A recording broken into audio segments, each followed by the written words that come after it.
8. La creación de la mujer. 7 de noviembre del 79 al 11 de noviembre del 79. 1. Las palabras del libro del Génesis, no es bueno que el hombre esté solo, Génesis 2.18, son como el preludio al relato de la creación de la mujer, y con este relato el sentido de la soledad originaria entra a formar parte del significado de la unidad originaria, cuyo punto clave parecen ser las palabras del Génesis 2.24, a las que se remite Cristo en su conversación con los fariseos. Dejará el hombre al padre y a la madre y se unirá a la mujer, y serán los dos una sola carne. Mateo 19:5. Si Cristo al referirse al principio cita estas palabras, nos conviene precisar el significado de esa unidad originaria que hunde las raíces en el hecho de la creación del hombre como varón y mujer. El relato del capítulo primero del Génesis nos toca el problema de la soledad originaria del hombre. Efectivamente, el hombre es desde el comienzo varón y mujer. En cambio, el texto yahivista del capítulo segundo nos autoriza en cierto modo a pensar primero solamente en el hombre, en cuanto a mediante el cuerpo pertenece al mundo visible, pero sobrepasándolo. Luego nos hace pensar en el mismo hombre, pero a través de la duplicidad de sexo. La corporeidad y la sexualidad no se identifican completamente, aunque el cuerpo humano, en su constitución normal, lleva en sí los signos del sexo. Y sea por su naturaleza masculina o femenina. Sin embargo, el hecho de que el hombre sea cuerpo pertenece a la estructura del sujeto personal más profundamente que el hecho de que en su constitución somática sea también varón o mujer, y por esto el significado de la soledad originaria, que puede referirse sencillamente al hombre, es anterior sustancialmente al significado de la unidad originaria, y en efecto, esta última se basa en la masculinidad y femineidad, y casi como en dos encarnaciones diferentes, esto es en dos modos de ser cuerpos, del mismo ser humano que es creado a la imagen de Dios. Génesis 1.27. Siguiendo el texto yahivista en el cual la creación de la mujer se describe separadamente en Génesis 2 del 21 al 22, debemos tener ante los ojos al mismo tiempo esa imagen de Dios, el primer relato de la creación. El segundo relato conserva en su lenguaje y estilo todas las características del texto yahivista y el modo de pensar y expresarse de la época a la que pertenece el texto. Se puede decir, siguiendo la filosofía contemporánea de la religión y la del lenguaje, que se trata de un lenguaje mítico. Efectivamente, en este caso, el término mito no designa un contenido fabuloso, sino sencillamente un modo arcaico de expresar un contenido más profundo, sin dificultad alguna bajo el estrato de la narración antigua. Descubrimos ese contenido realmente maravilloso por lo que respecta a las cualidades y a la condensación de las verdades que allí se encierran. Añadamos que el segundo relato de la creación del hombre conserva hasta cierto punto una forma de diálogo entre el hombre y Dios creador, y esto se manifiesta sobre todo en esa etapa en la que el hombre, Adán, es creado definitivamente como un varón y una mujer, Is e Isha. La creación se realiza casi al mismo tiempo en dos dimensiones. La acción de Dios Yahvé, que crea, se desarrolla en la correlación al proceso de la conciencia humana. Así pues, Dios Yahvé dice, no es bueno que el hombre esté solo y voy a hacerle una ayuda semejante a él. Génesis 2.18. Y al mismo tiempo, el hombre confirma su propia soledad en el Génesis 2.20.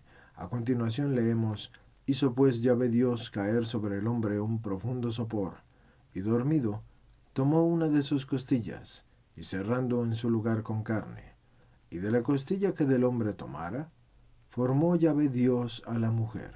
Génesis 2, 21 y 22. Considerando lo característico del lenguaje, es necesario reconocer ante todo que nos hace pensar mucho ese sopor genesíaco, en el que, por la obra de Dios Yahvé, el hombre se sumerge como en una preparación para el nuevo acto creador.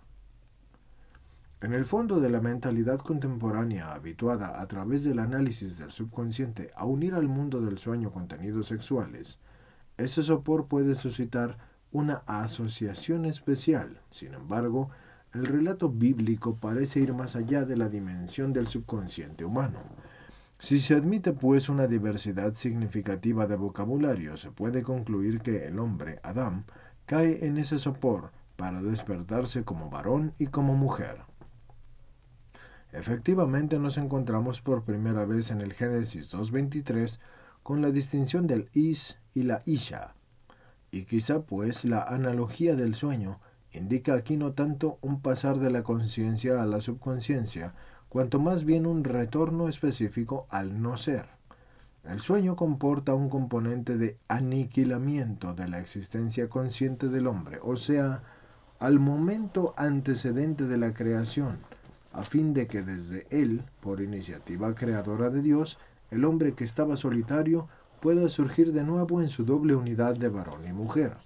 Y en todo caso, a la luz del contexto del Génesis 2, del 18 al 20, no hay duda alguna de que el hombre cae en ese sopor, pero lo hace con el deseo de encontrar a un ser semejante a sí mismo. Sí, por analogía con el sueño podemos hablar aquí también de un ensueño, y debemos decir que ese arquetipo bíblico nos permite admitir como contenido de ese sueño un segundo yo, también personal e igualmente relacionado con la situación de la soledad originaria, es decir, con todo ese proceso de estabilización de la identidad humana en relación al conjunto de los seres vivientes, animalia. Y en cuanto a que es un proceso de diferenciación del hombre de este ambiente, de este modo el círculo de la soledad del hombre como persona se rompe porque el primer hombre despierta de su sueño como varón y mujer. La mujer es formada con la costilla que Dios Yahvé tomó del hombre, teniendo en cuenta el modo arcaico y metafórico e imaginativo del expresar del pensamiento, podemos establecer que se trata de homogeneidad y de todo el ser de ambos.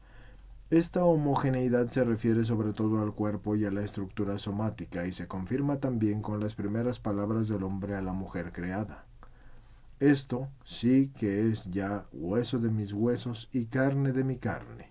Génesis 2.23.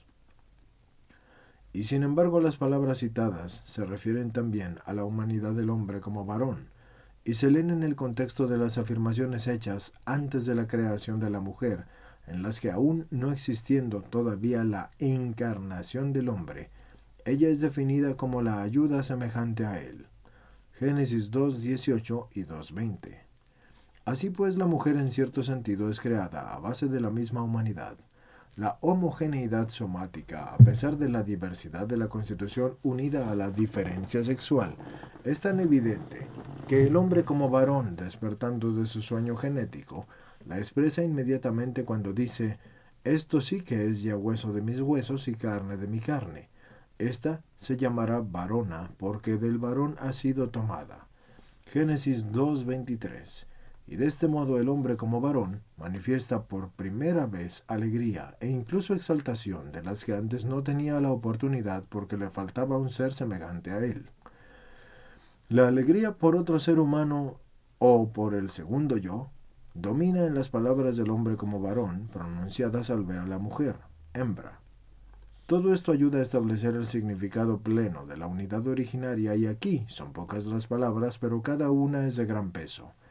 Debemos pues tener en cuenta, y lo hacemos, también a continuación, el hecho de que la primera mujer formada con la costilla que fue tomada del hombre inmediatamente es aceptada como una ayuda adecuada a él. En la próxima meditación volveremos aún sobre este mismo tema, y esto es el significado de la unidad originaria del hombre y de la mujer en la humanidad. El término hebreo Adam expresa el concepto colectivo de la especie humana, y esto es el hombre que representa a la humanidad. La Biblia define al individuo utilizando la expresión hijo del hombre, Ben Adam. La contraposición is e isha subraya la diversidad sexual, como en el griego aneorgine. Después de la creación de la mujer, el texto bíblico continúa llamando al primer hombre Adam, como un artículo definido, expresando así su corporate personality, en cuanto a que se ha convertido en el padre de la humanidad, su progenitor y su representante, como después de Abraham es reconocido como padre de los creyentes y Jacob se identifica con Israel, que es el pueblo elegido. El sopor de Adán, en hebreo Tardema, Es un sueño profundo, y en latín es sopor, y en inglés es sleep, en el que cae el hombre sin conciencia o sueños. La Biblia tiene otro término para definir ese sueño: halom.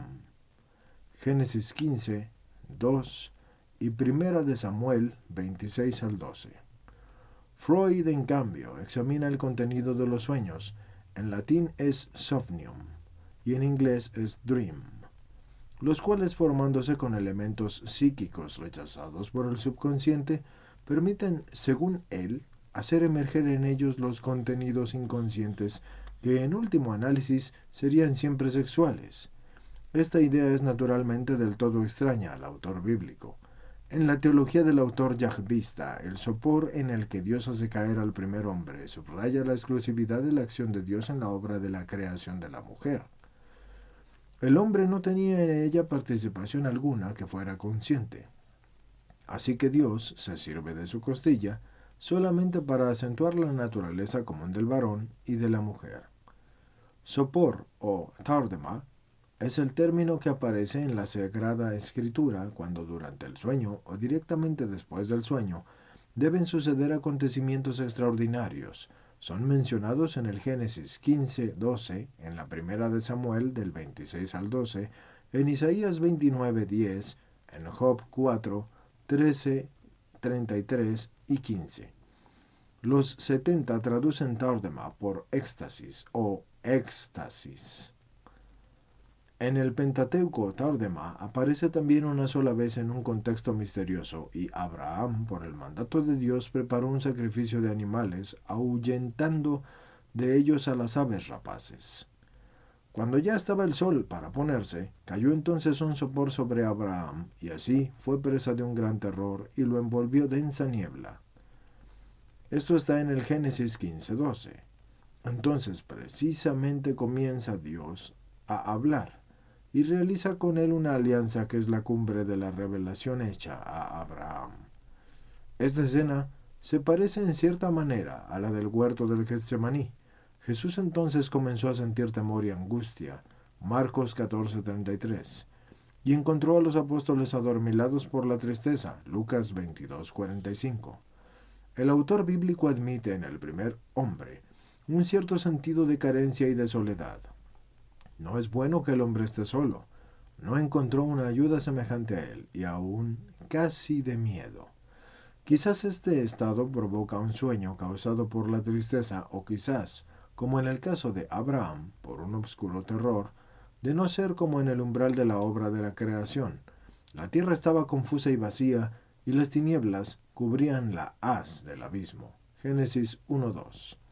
En todo caso, según los dos textos en que el Pentateuco, o mejor dicho, el libro del Génesis, habla del sueño profundo o tardema, tiene lugar una acción divina especial, es decir, una alianza cargada de una consecuencia para toda la historia de la salvación. Adán le da comienzo al género humano, Abraham al pueblo elegido. Es interesante notar que para los antiguos sumerios el signo cuneiforme para indicar el sustantivo costilla coincidía con el empleado para indicar la palabra vida. En cuanto al relato yahvista, según cierta interpretación del Génesis 2:21, Dios más bien cubre de carne la costilla en vez de cerrar la carne en el lugar de ella. Y de este modo forma a la mujer, que trae su origen de la carne y de los huesos del primer hombre, varón. En el lenguaje bíblico, esta es una definición de consanguinidad o pertenencia a la misma descendencia. Por ejemplo, en el Génesis 29:14, la mujer pertenece a la misma especie que el hombre, distinguiéndose de los otros seres vivientes creados antes. En la antropología bíblica, los huesos expresan un componente importantísimo del cuerpo, dado que para los hebreos no había una distinción precisa entre el cuerpo y el alma. El cuerpo era considerado como una manifestación exterior de la personalidad. Los huesos significaban sencillamente por synekdoche, el ser. Era el ser humano en sí mismo. Por ejemplo, esto está en el Salmo 139:15. No desconocías mis huesos.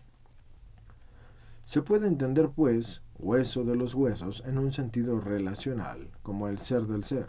Carne de la carne significa que aun teniendo diversas características físicas, la mujer presenta la misma personalidad que posee el hombre. En el canto nupcial del primer hombre, la expresión hueso de los huesos o carne de la carne es una forma de superlativo subrayado además por la repetición triple, esta, esa y la.